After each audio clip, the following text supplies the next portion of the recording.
नमस्कार, मी ऋतुजा गुरव. आपण पाहत आहात नव महाराष्ट्र 10. पाहूया त्याच्या काही ठळक घडामोडी.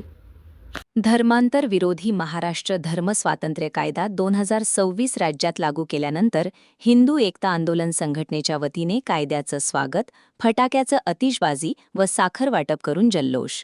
महाराष्ट्र राज्यामध्ये राज्यातल्या सरकारने पावसाळी अधिवेशनामध्ये जबरदस्तीने, फसवणुकीने, आमिष दाखवून धर्मांतरण करणाऱ्यास 10 वर्षे कारावासाची शिक्षा, तसेच बेकायदेशीर धर्मांतराच्या उद्देशाने केलेला कोणताही विधिपूर्वक विवाह न्यायालयात रद्द होणार.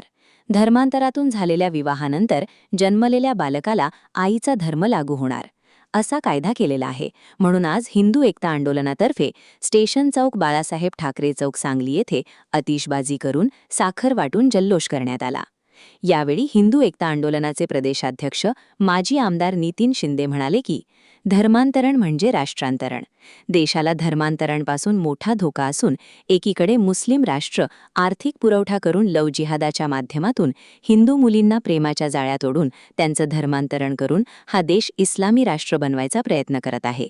दुसरीकडे ख्रिश्चन राष्ट्रांच्या पैशाच्या जोरावर ख्रिश्चन मिशनरी हिंदू धर्मातील गोरगरीब समाजाचा गरिबीचा, अशिक्षितपणाचा, रोजगार नसलेल्याचा गैरफायदा घेऊन हिंदू लोकांना धर्मांतरण करून त्यांना ख्रिश्चन बनवायचं काम करत आहेत व हे राष्ट्र ख्रिश्चन राष्ट्र बनवायचा प्रयत्न करत आहेत. 12 राज्यांच्या सरकारने धर्मांतर विरोधी कायदा केला होता व महाराष्ट्र सरकारने तो कायदा केला नव्हता.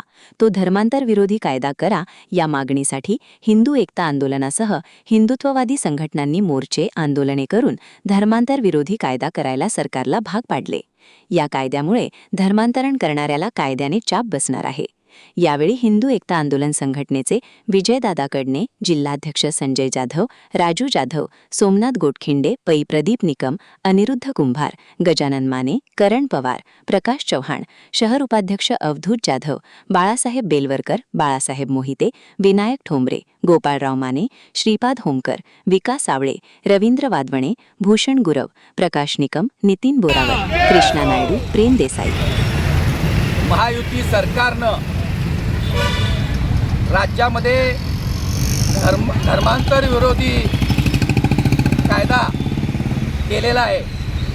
तो कायदा म्हणजे महाराष्ट्र धर्मस्वातंत्र्य कायदा 2026.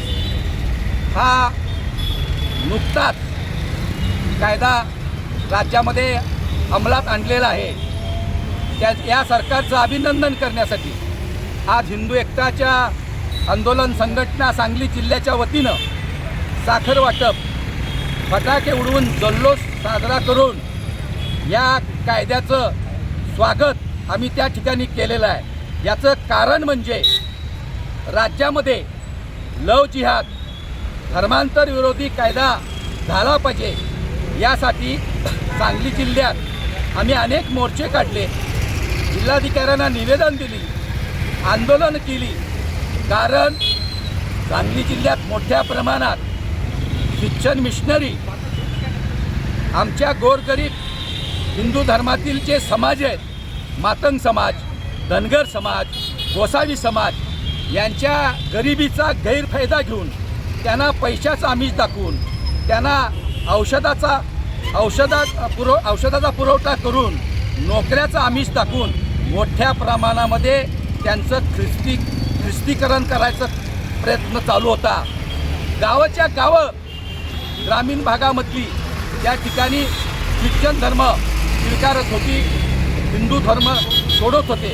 त्याचबरोबर दुसरीकडं परराष्ट्र इस्लामी राष्ट्रातून जो पैसा आहे तो पैसा घेऊन लव जिहादच्या माध्यमातून हिंदूच्या मुलींना प्रेमाच्या जाळ्यामध्ये ओढून त्यांचं धर्मांतरण करून त्यांना त्या ठिकाणी इस्लामीकरण करण्याचा प्रयत्न सुरू होता.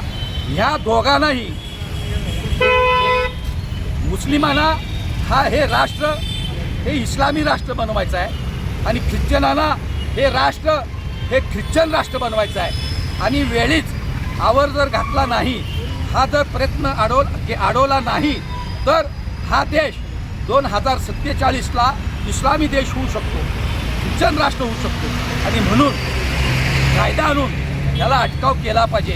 आम्ही आमच्या पद्धतीनं हे ख्रिस्तीकरण चाललेलं हे इस्लामीकरण चाललेलं हे धर्मांतरण अडवण्याचा प्रयत्न करत होतो, परंतु त्यासाठी पुरेसा कायदा नव्हता. देशातल्या 12 राज्यामध्ये अशा पद्धतीचा कायदा आहे.